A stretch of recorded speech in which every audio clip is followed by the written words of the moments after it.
Imagine yourself paddling a clear kayak in the Florida waterways in the mangrove forest. On this cloudy day, we participated in this 2-hour paddling trip in these clear kayaks. When you're in Florida, you see those trees growing along the shoreline with their intertwined roots stretching in all directions. You are looking at mangroves.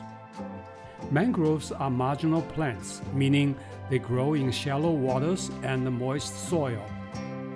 Typical marginal plants include arrowhead, bluebells, cardinal flower, and cattails. What is unique with the mangroves is that they can live in estuarine areas, tidal flats, and in intertidal zones. Mangroves can live in otherwise harsh, salty water environment with high salinity and low oxygen.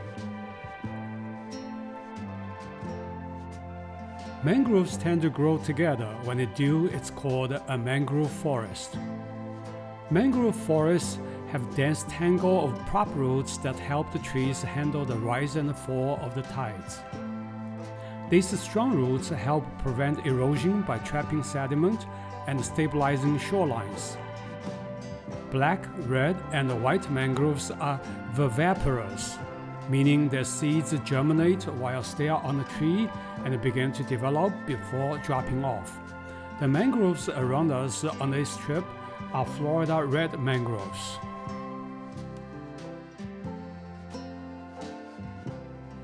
Florida has 469,000 acres of mangrove forest, making it a staple ecosystem of coastal zones.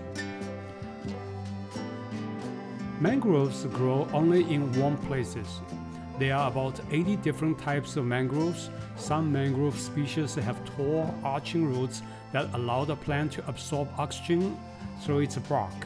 Others have pneumatophores or snorkel-like structures that stick out of the mud and allow the mangrove to breathe. And some species have special pores that block the salt from entering, while others secrete the salt out of their leaves.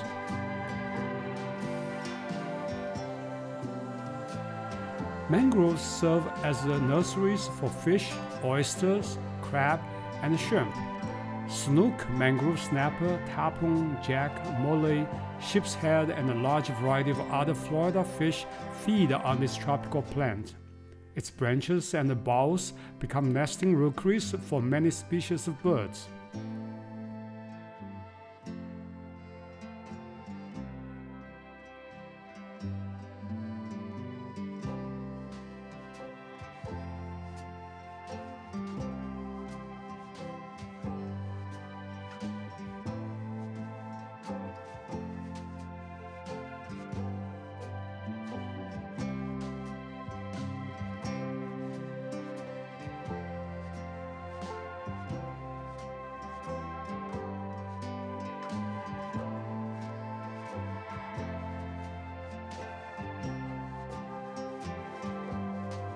Their roots help break up wave energy and decrease storm surge during hurricanes. Even with all these benefits, mangroves are in trouble. Mangroves love to live on tropical coastlines, and so do people. People have dosed a lot of mangroves to make way for coastal development, sandy beaches, and aquaculture. In Florida, Tampa Bay area has lost 44% of its mangroves and marshes over the last 100 years. Even more reason that we should protect these plants and enjoy their existence.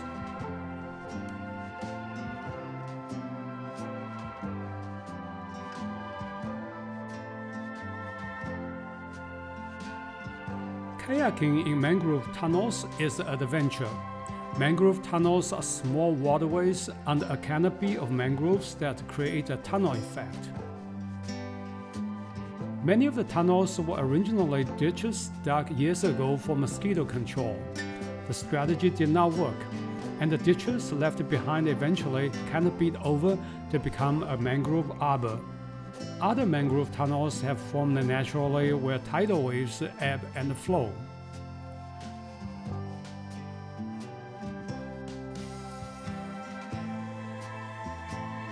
Maneuvering in a mangrove tunnel in a clear kayak is sometimes a challenge. but it was an interesting experience. The only regret we had on this trip was that even though our kayak guide told us that we might encounter dolphins, they apparently didn't want to join us.